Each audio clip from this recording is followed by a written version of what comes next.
পর্যাপ্ত পরিমাণ শুদ্ধ কলিচুনের সঙ্গে 10.7 গ্রাম NH4Cl এর বিক্রিয়ায় কি পরিমাণ NH3 উৎপন্ন হয়।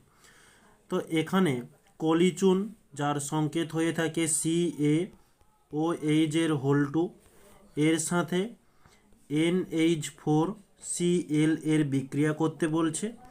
এখানে CaCl2 প্লাস NH3 এবং H2O উৎপন্ন হয়।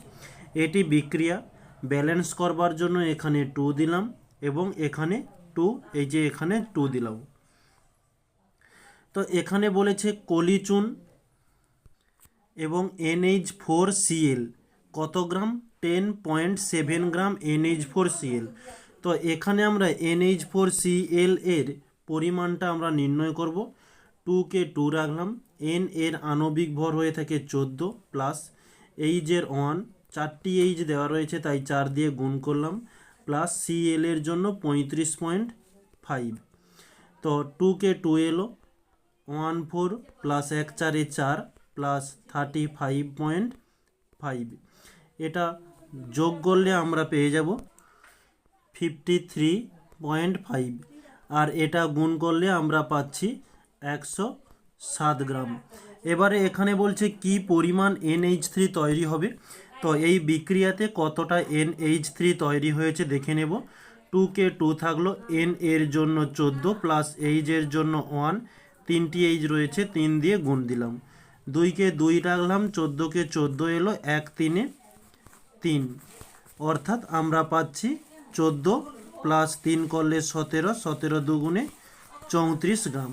তো এটা নেক্সট পেজে একটু ভাষা দিয়ে লিখে নেব যে 107 গ্রাম অ্যামোনিয়াম ক্লোরাইড, মানে যাকে আমরা NH4Cl দ্বারা চিহ্নিত করেছি, NH4Cl থেকে 34 গ্রাম NH3 উৎপন্ন হয়, NH3 উৎপন্ন হয়। ওকে, তো আমাদের প্রশ্নে কতটা অ্যামোনিয়াম ক্লোরাইড দেওয়া রয়েছে যে 10.7 গ্রাম অ্যামোনিয়াম ক্লোরাইড থেকে 34/107 ইন্টু 10.7।